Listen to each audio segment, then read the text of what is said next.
Os pais dos meu noivo me odiavam. Enquanto eu ia os encontrar, parei para ajudar um senhor idoso e por isso me atrasei. Meus sogros me humilharam. Por isso, mas ficaram calados quando o idoso que ajudei apareceu. O couro do volante estava úmido sob minhas mãos, e não era por causa do calor. Meu coração batia descontroladamente, um tambor frenético contra minhas costelas, anunciando o nervosismo que tomava conta de cada parte do meu corpo. Eu estava a caminho da casa dos pais de Marcos, meu noivo, para o nosso jantar de apresentação oficial. Para qualquer outra pessoa, seria apenas um jantar. Para mim, parecia o dia do juízo final. Marcos vinha de uma família que não apenas tinha dinheiro, mas que representava um pilar na sociedade. Um nome poderoso sussurrado com uma mistura de inveja e respeito. E eu era apenas eu, uma garota simples, que se apaixonou por um homem incrível e que por acaso fazia parte daquele universo tão distante do meu. Eles vão te adorar, meu amor. Apenas seja você mesma, Marcos havia dito ao telefone mais cedo, sua voz calma tentando aplacar minha ansiedade. Mas ser eu mesma parecia a pior estratégia possível. Eu mesma usava vestidos comprados em liquidação, como o que eu vestia agora, um floral azul que me pareceu elegante na loja, mas que, enquanto eu dirigia por aquele bairro de mansões cinematográficas, começou a parecer terrivelmente inadequado. As casas eram fortalezas de luxo, com muros altos, jardins impecáveis e portões de ferro forjado que pareciam saídos de contos de fadas sobre reis e rainhas. E eu estava indo encontrar os reis daquele castelo em particular. Eu repassava o plano mentalmente pela 10ª vez. Sorrir. Ser educada. Elogiar a casa. Não falar de política. Não mencionar que meu pai era mecânico. Talvez fosse melhor não falar muito sobre minha família, para começar. Um pequeno embrulho com uma garrafa de vinho que pesquisei por horas para saber se era bom o suficiente estava no banco do passageiro. Parecia tão pouco. Um gesto tão pequeno diante da magnitude do que eu estava prestes a enfrentar. A cada semáforo, eu olhava meu reflexo no espelho, ajeitando uma mecha de cabelo que insistia em sair do lugar, tentando parecer mais calma e confiante do que realmente estava. Foi então que tudo aconteceu. Eu estava a apenas 2 ruas da casa. O GPS já anunciava, seu destino está à sua direita, quando vi. Um senhor de idade, caminhando lentamente pela calçada, carregava uma sacola de papel pardo cheia de compras. Ele parecia frágil. Seus passos eram curtos e cuidadosos. De repente, seu pé prendeu em uma rachadura na calçada. Foi em câmera lenta. Uma cena horrível que se desenrolou na minha frente. Ele perdeu o equilíbrio, os braços se agitando no ar em uma tentativa inútil de se segurar em algo que não estava lá. E então, ele caiu. O som bafo do seu corpo batendo no concreto me fez pisar no freio por puro instinto. A sacola de compras se rasgou, e laranjas rolaram pela calçada e pela rua, pequenas esferas de cor vibrante contra o cinza do asfalto. Por um segundo, meu cérebro entrou em curto-circuito. O jantar. O atraso. A impressão que eu precisava causar. Mas então, vi o senhor no chão, gemendo baixinho, tentando se apoiar nos cotovelos para se levantar. E todo o resto desapareceu.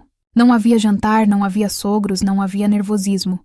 Havia apenas uma pessoa que precisava de ajuda. Sem pensar 2 vezes, liguei o pisca-alerta, abri a porta e corri em sua direção. Senhor, o senhor está bem? Consegue se levantar? Perguntei, ajoelhando-me ao seu lado na calçada suja. Meu joelho protestou contra o chão áspero, e senti o tecido do meu vestido roçar contra a poeira. Ele olhou para mim, os olhos marejados de dor e vergonha. Acho que sim, minha filha. Foi só o susto. Minha pressão. Ele murmurou, a voz trêmula. Não se esforce, por favor. Deixe-me ajudá-lo. Eu disse, passando um braço por suas costas para lhe dar apoio. Ele era mais pesado do que parecia, e precisei fazer força para colocá-lo sentado. Onde dói? O senhor bateu a cabeça? Ele negou com um aceno, a mão apertando o próprio joelho. Foi o joelho. Mas acho que não quebrou nada. Ah, minhas compras. Ele olhou com tristeza para as laranjas espalhadas. Não se preocupe com isso agora. Primeiro o senhor, insisti. Com cuidado, ajudei-o a ficar de pé. Ele se apoiou em mim e fomos devagar até um banco de praça que ficava a poucos metros dali. Assim que ele se sentou, com um suspiro de alívio, eu me virei e comecei a catar as laranjas. Algumas tinham rolado para o meio da rua e eu precisei esperar um carro passar para pegá-las. Foi só quando juntei a última laranja e notei a grande mancha escura de poeira e um pequeno amassado de uma das frutas no meu vestido, bem na altura do joelho, que a realidade voltou com a força de um soco no estômago. O jantar. Meu coração despencou. Olhei para o relógio no painel do carro. 20 minutos. Eu estava 20 minutos atrasada. O pânico me envolveu, gelado e sufocante. Voltei correndo até o senhor, com o que sobrou da sacola de compras em mãos. Senhor, eu preciso ir. Estou terrivelmente atrasada para um compromisso. O senhor tem certeza de que está bem? Quer que eu chame alguém? Uma ambulância? Ele me olhou com uma ternura que me acalmou por um instante. Segurou minha mão com a sua, que era enrugada e surpreendentemente forte. Não precisa, minha querida. Eu moro logo ali. Vou ficar bem. Foi só o susto e a queda de um velho. Mas você parou.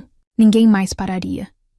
Ele disse, seus olhos examinando meu rosto com uma intensidade curiosa. Qual o seu nome, anjo? Heloísa, respondi, já me afastando. Tenha cuidado ao voltar para casa, por favor. Heloísa. Ele repetiu, um sorriso genuíno se formando em seus lábios. Que Deus lhe pague em dobro por sua bondade. Pessoas como você são raras. Vá em paz. E que sua noite seja abençoada. As palavras dele eram gentis. Mas tudo o que eu conseguia pensar era na catástrofe que me aguardava. Entrei no carro, com a respiração ofegante e o cheiro cítrico de laranja amassada em minhas mãos. Dirigi os últimos metros até o endereço e parei em frente a um portão monumental.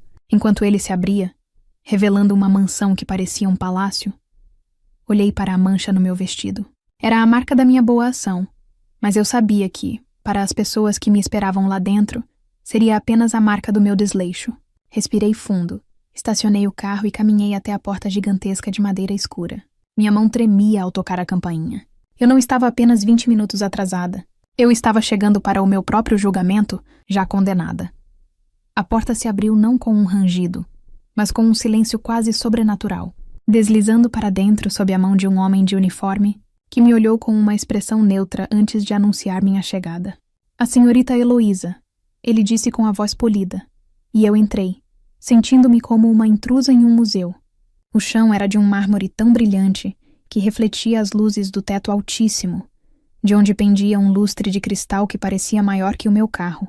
Quadros com molduras douradas adornavam as paredes, e tudo cheirava a cera cara, e a um tipo de riqueza que eu só tinha visto em filmes. E lá estavam eles, sentados em poltronas de veludo, um de frente para o outro, como um rei e uma rainha em seus tronos. Não se levantaram, apenas viraram a cabeça na minha direção. A mãe de Marcos era exatamente como eu temia, impecável. Seu cabelo estava preso em um coque perfeito, sem um fio fora do lugar. Usava um vestido escuro e joias que brilhavam discretamente, mas que eu sabia que custavam mais do que eu ganharia em 10 anos. Seu rosto era uma máscara de frieza, e seus olhos me avaliaram de cima a baixo em 1 segundo, parando por um instante na mancha em meu vestido. Ao seu lado, o pai dele era igualmente imponente. Um homem de terno cinza, com cabelos grisalhos nas têmporas e uma postura rígida, que exalava poder. Ele segurava um copo de cristal com um líquido âmbar e me olhou por cima da borda do copo, seu rosto impassível. Foi quando Marcos apareceu, vindo de um corredor lateral, com um sorriso que morreu assim que viu a cena. Heloísa, meu amor, você chegou.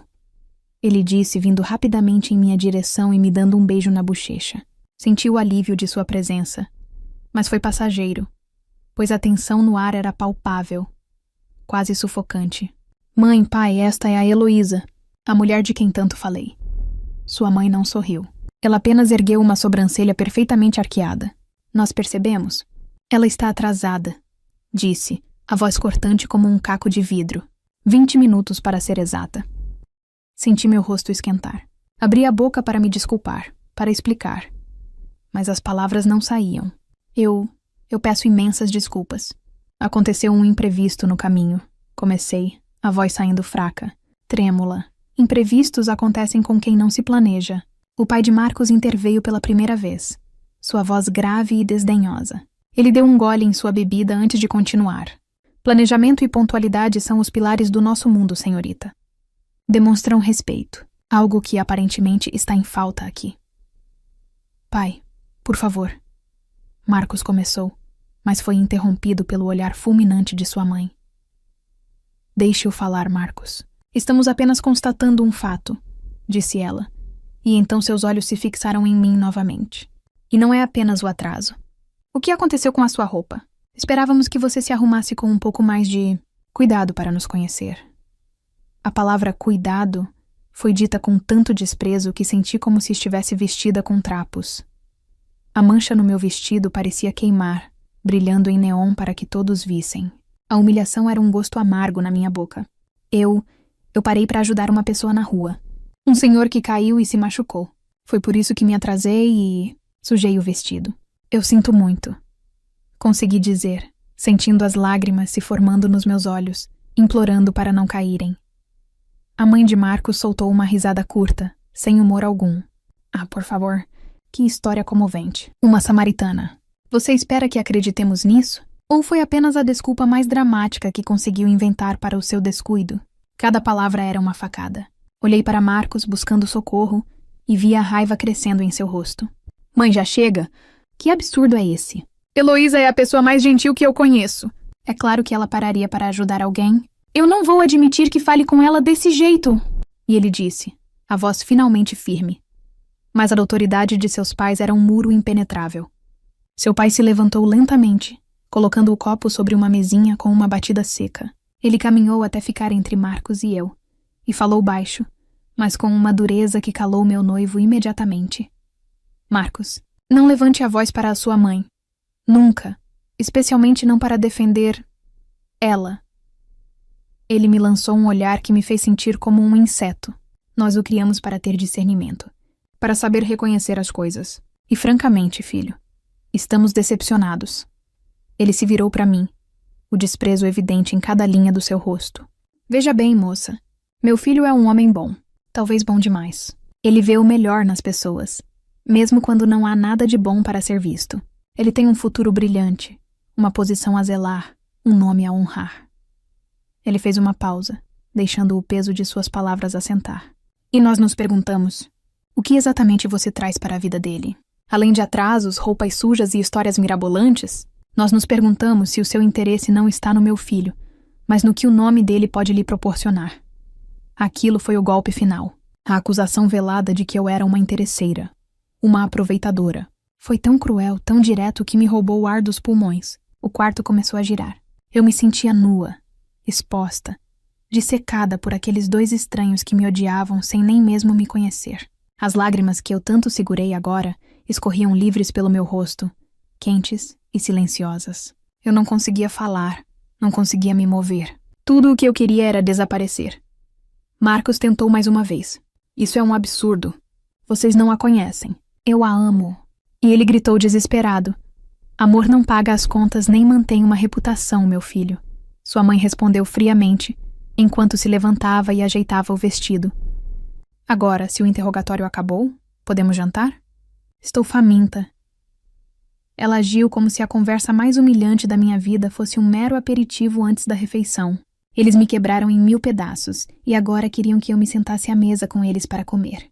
Naquele silêncio pesado, com o som das minhas próprias lágrimas caindo, eu nunca me senti tão pequena, tão sozinha e tão completamente destruída. Fui conduzida da sala de estar para a sala de jantar, como uma prisioneira sendo levada para sua cela. Cada passo no mármore frio ecoava minha derrota. Marcos segurava meu braço, um gesto de apoio, mas ele também estava em silêncio, a raiva e a frustração o consumindo por dentro. Seus pais caminhavam à nossa frente, altivos e vitoriosos, sem olhar para trás. A sala de jantar era ainda mais intimidante. Uma mesa de madeira escura, tão longa que parecia poder acomodar um batalhão, estava posta com uma precisão cirúrgica. Pratos de porcelana, talheres de prata que brilhavam sob a luz de um segundo lustre, e taças de cristal que pareciam frágeis demais para serem tocadas. Sente-se, a mãe de Marcos ordenou, apontando para uma cadeira que parecia estar a quilômetros de distância da cabeceira. E tente não derrubar nada. Aquele último comentário foi uma farpa desnecessária, mas eu já não tinha mais forças para reagir. Apenas me sentei, sentindo o veludo macio da cadeira sob meus dedos trêmulos. Eu olhava para o prato vazio à minha frente, vendo nele o reflexo distorcido do meu rosto manchado de lágrimas. O silêncio era uma tortura. Era o silêncio de quem venceu e de quem foi esmagado. Eu só queria que um buraco se abrisse no chão e me engolisse para sempre. Foi nesse momento de desespero absoluto que um som quebrou a quietude opressiva. Eram passos. Passos firmes, ritmados, vindos do corredor. Não eram os passos suaves do mordomo. Estes tinham peso, tinham autoridade. Os pais de Marcos se entreolharam, uma leve ruga de interrogação na testa do pai. A mãe dele parecia irritada pela interrupção. A figura de um homem apareceu na ampla porta da sala de jantar, e por um instante, o tempo pareceu parar. Ele era mais velho, talvez com seus 80 anos, mas se portava com uma vitalidade e uma elegância que preenchiam o ambiente. Vestia um terno azul marinho perfeitamente cortado, e seus cabelos brancos estavam penteados para trás, revelando um rosto marcado por rugas que pareciam contar histórias. Havia algo nele, uma aura de poder calmo, que fez com que os pais de Marcos se levantassem de um salto. Pai, o que o senhor faz aqui? Gaguejou o pai de Marcos, a arrogância evaporando de sua voz, substituída por um choque nervoso. Nós não esperávamos o senhor hoje. Decidi de última hora. Pelo visto, cheguei em um momento interessante, disse o homem. Sua voz era calma, mas carregada de uma ressonância que exigia respeito. Seus olhos passaram por seu filho, por sua nora, por seu neto, e então pousaram em mim, e o mundo inteiro mudou. A expressão severa em seu rosto se desfez, dando lugar ao sorriso mais caloroso e genuíno que eu já tinha visto. Era o mesmo sorriso gentil da calçada, mas agora emoldurado por um luxo que eu não poderia imaginar. Ele me reconheceu, ignorando completamente a tensão no ar e as caras de espanto de sua família. Ele caminhou diretamente em minha direção, seus olhos brilhando. Heloísa, minha querida, que surpresa maravilhosa encontrá-la aqui, ele exclamou, parando ao lado da minha cadeira. Eu não conseguia processar. Olhei para o rosto dele, para o terno caro, para o relógio de ouro em seu pulso, e então para os olhos. Eram os mesmos olhos gentis que me agradeceram mais cedo. Era ele, o senhor que eu ajudei. O senhor das laranjas. Meu queixo caiu e eu só consegui balbuciar. O senhor? Ao meu lado, ouvi um som engasgado. A mãe de Marcos tinha levado a mão à boca, e seu rosto, antes corado de superioridade, estava agora pálido como cera. O pai de Marcos parecia ter visto um fantasma. Seus olhos iam do homem de pé ao meu lado para a mancha no meu vestido, conectando os pontos em uma equação de puro horror. A história mirabolante era real, e o velho que eu ajudei era aparentemente a pessoa mais importante daquela casa. Sim, sou eu, ele disse rindo, e colocou uma mão reconfortante em meu ombro. Parece que o destino gosta de pregar peças, não é mesmo? Ele então se virou para um Marcos completamente chocado. Neto, você tem um gosto ainda melhor do que eu imaginava. Onde você encontrou esta jovem com um coração de ouro? Marcos, confuso, mas percebendo a mudança sísmica de poder, apenas olhou de seu avô para mim. Vovô, vocês se conhecem? Nos conhecemos nas circunstâncias mais curiosas, disse o senhor, ainda sorrindo para mim. E então, ele se dirigiu a mim, sua voz suave, como se estivéssemos sozinhos. Perdoe meus modos, Heloísa. Na pressa, mais cedo, não nos apresentamos devidamente. Meu nome é Otávio. Ele fez uma pausa e olhou para sua família paralisada, o sorriso desaparecendo lentamente de seu rosto ao notar meu estado, as marcas de lágrimas em minhas bochechas. Eu sou o avô de Marcos, e o dono de tudo isso aqui. A declaração pairou no ar, pesada e definitiva. Otávio, o patriarca, o fundador de todo o império da família, uma figura quase mítica de quem Marcos falava com profunda admiração e respeito. O homem cuja opinião era a única que realmente importava, a única que podia construir ou destruir qualquer um naquela casa. O homem que seus filhos, meus torturadores, mais temiam e reverenciavam. E eu o havia ajudado a catar laranjas do chão. A ironia era tão avassaladora que eu quase ri. Otávio olhou de volta para mim, e seu olhar se suavizou ao ver minha confusão e meu sofrimento.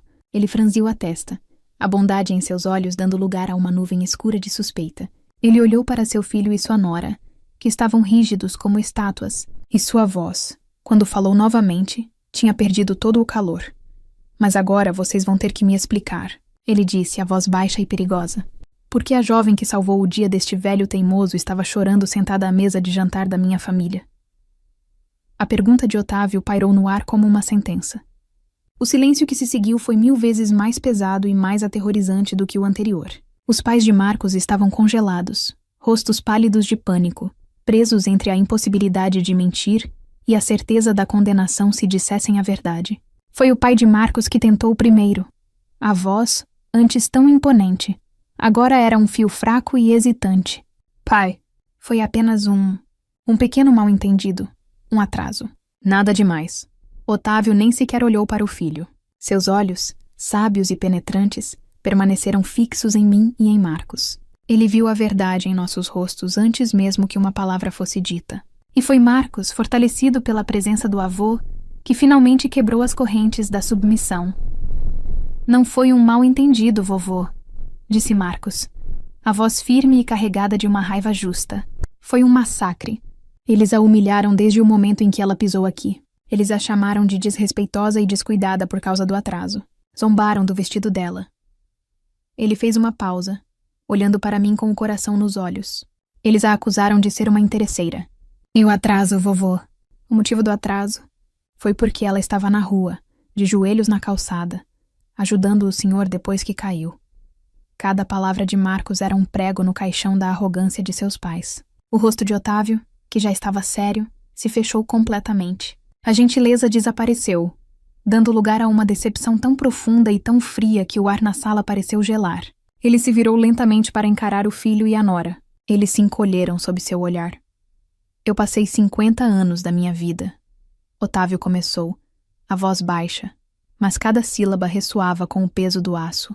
50 anos construindo um nome baseado em trabalho duro, honestidade e, acima de tudo, decência. Eu ensinei a vocês que o nosso maior patrimônio não é o dinheiro no banco, mas o respeito que conquistamos. E vocês, em menos de meia hora, tentam jogar tudo isso no lixo por causa de um relógio e um pedaço de pano manchado? Ele deu um passo na direção deles. O caráter que esta jovem demonstrou hoje na rua, ajudando um estranho caído sem pedir nada em troca, sem saber quem ele era. Aquele ato de pura bondade vale mais do que cada centavo que vocês possuem, e um dia esperam herdar. Vale mais que esta casa, que os carros lá fora, que tudo. Seu olhar era fulminante. Vocês se orgulham tanto do status, da aparência, de serem superiores. Mas o que vocês me mostraram hoje? Arrogância da pior espécie. Crueldade com quem vocês julgam ser menor. Uma soberba vazia e podre. A única pessoa nesta sala que hoje agiu de acordo com os valores que eu me esforcei tanto para fundar foi ela. Ele apontou para mim. Uma estranha. Que vergonha. Que imensa vergonha eu sinto de vocês dois. Eles não ousavam falar. Não ousavam nem respirar. Estavam completamente desmoralizados, reduzidos a crianças repreendidas. O poderoso casal que me esmagou minutos antes agora parecia pequeno, patético. Agora, continuou Otávio, a voz inflexível como uma ordem militar. Vocês dois vão pedir desculpas a Heloísa. E não quero ouvir um murmúrio. Quero que olhem nos olhos dela e peçam perdão pela forma desprezível como a trataram. Foi a cena mais surreal que já presenciei. O pai de Marcos, o homem que me olhou como se eu fosse sujeira em seu sapato, virou-se para mim, o rosto vermelho de humilhação. Seus olhos não encontravam os meus. Eu... Peço desculpas. Ele conseguiu dizer, a voz engasgada. Então foi a vez da mãe dele, a mulher que me apunhalou com cada palavra. As lágrimas de raiva e vergonha brilhavam em seus olhos, mas sob o olhar implacável de Otávio, ela não tinha escolha. Desculpe, ela sibilou, a palavra saindo como veneno de seus lábios. Eu os observei, e pela primeira vez naquela noite, não senti medo nem dor. Eu senti nada, apenas um vazio onde a angústia estava. A arrogância deles se desfez como um castelo de areia na maré. A satisfação que senti não era de alegria ou de triunfo barulhento. Era uma calma profunda, uma sensação de justiça poética. Eu não precisei dizer uma palavra, não precisei me defender. Minha ação, o ato pelo qual fui julgada, foi a minha maior defesa. E a justiça veio de onde eu menos esperava. Apenas acenei com a cabeça, um gesto simples e silencioso. Era o suficiente. Minha dignidade estava intacta. Otávio então caminhou até mim. Ele pegou minha mão com uma delicadeza paternal e me ajudou a levantar. Minha querida, você não vai se sentar aí, ele disse com a voz novamente gentil. Ele me guiou pela longa mesa, passando por seus filhos envergonhados, até a cabeceira para a cadeira ao lado da sua. O seu lugar é aqui, como nossa convidada de honra. Ele me sentou e, pela primeira vez, olhei para Marcos. Um sorriso de alívio e orgulho imenso iluminava seu rosto. Ele sabia, assim como eu, que tudo havia mudado para sempre. Naquela noite, eu cheguei àquela mansão como uma moça simples e apavorada, buscando a aprovação de pessoas que não valiam um segundo do meu tempo. E saí de lá exaltada pelo único homem cuja aprovação realmente importava. Não precisei lutar, não precisei gritar. A minha recompensa não foi uma vingança planejada, mas uma justiça silenciosa, nascida do ato mais simples e humano de todos, a gentileza. E enquanto eu observava a arrogância deles desmoronar, senti uma onda de superação me preencher. Eu não era mais a vítima. Eu era a prova viva de que, no fim das contas, o caráter de uma pessoa sempre será sua maior fortuna.